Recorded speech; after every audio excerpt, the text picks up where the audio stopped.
যে দুনিয়াতে যে ব্যক্তি শয়তান মানুষ শয়তান, তার সাথে জিন শয়তানের যোগাযোগ থাকে।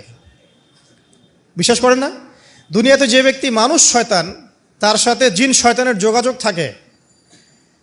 একটা হাদিসে এমনও পড়েছিলাম আমরা স্টুডেন্ট লাইফে, আল্লাহ রাব্বুল আলামিন যখন কোনো আদেশ নাজিল করেন তখন ফেরেশতারা সেটা নিয়ে ডিসকাস করতে থাকেন আসমানে, এবং জিন জাতি প্রথম আসমানের কিনারা পর্যন্ত পৌঁছে যায় এবং সেখানে গিয়ে কানে শ্রবণ করার চেষ্টা করে কি নিয়ে আলোচনা করা হচ্ছে।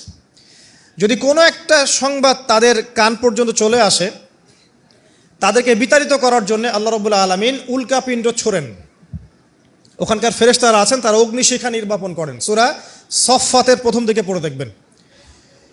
এই জিন দুনিয়াতে যে কবিরাজ বা তান্ত্রিক বা জাদুকরের আন্ডারে আছে, সে এসে তাকে জানিয়ে দেয় এই হতে যাচ্ছে। তখন সেই তান্ত্রিক এই সত্যটার সাথে আরও 100টা মিথ্যা জড়িয়ে জনগণকে বিভ্রান্ত করে। তখন তার কথা ফলে যায়, মানুষ মনে করে যে তান্ত্রিক অনেক বড় কিছু হয়ে গেছে। তো এগুলো সবই ফিতনা। যাই হোক, এই জিনের ব্যাখ্যা কিন্তু আমরা করতে পারছি না বিজ্ঞান দিয়ে।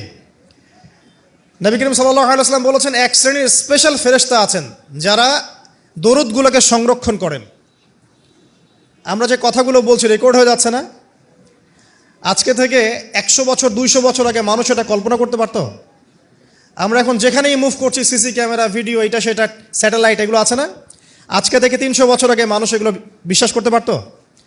আজকে থেকে 1000 বছর আগের কোনো মানুষকে বলেন যে স্যাটেলাইট দিয়ে পুরো বিশ্ব নিয়ন্ত্রণ করা যায়, সে বলবে যে পাগল, তার মাথায় ঢুকবেই না স্যাটেলাইট কী জিনিস। ঠিক একইভাবে আল্লাহ পাকের জ্ঞান হচ্ছে লক্ষ কোটি কোটি বছর আগের, চির নতুন, চির প্রাচীন, চির আধুনিক। এই জ্ঞানের ঊর্ধ্বে কারো জ্ঞান নয়। এই জন্য এখন এগুলো কথা অনেকেই প্রশ্ন তোলে যে ফেরেশতা আবার কি জিনিস, জিন আবার কি, ইসলাম এগুলোতে কেন বিশ্বাস করে? সুবহানাল্লাহ। মানে তাদের বক্তব্য হচ্ছে ল্যাবরেটরিতে যেটা প্রমাণ করা যাবে না সেটার অস্তিত্ব নাই। প্রত্যেকটা বস্তুকে হয় কঠিন হতে হবে, না হলে তরল, না হলে বায়বীয়, এর বাইরে কিচ্ছু নাই। আসলে কি তাই? তো সব কিছুকেই বিজ্ঞান দিয়ে ব্যাখ্যা করতে হবে জরুরি না, এর ঊর্ধ্বে অনেক কিছু আছে। এর জ্ঞান, এর শেষ সীমা থেকে আল্লাহ পাকের জ্ঞান শুরু হয়। অতএব এটাকেই চূড়ান্ত জ্ঞানের মানদণ্ড মনে করার কোনো কারণ নাই। আমাদের মধ্যে একটা শিরকি আকীদা ঢুকে গেছে এখন।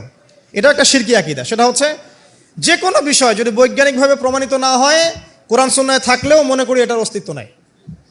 এটা আমাদের সাইকোলজিক্যাল সমস্যা এখন এই জেনারেশনে বেশি।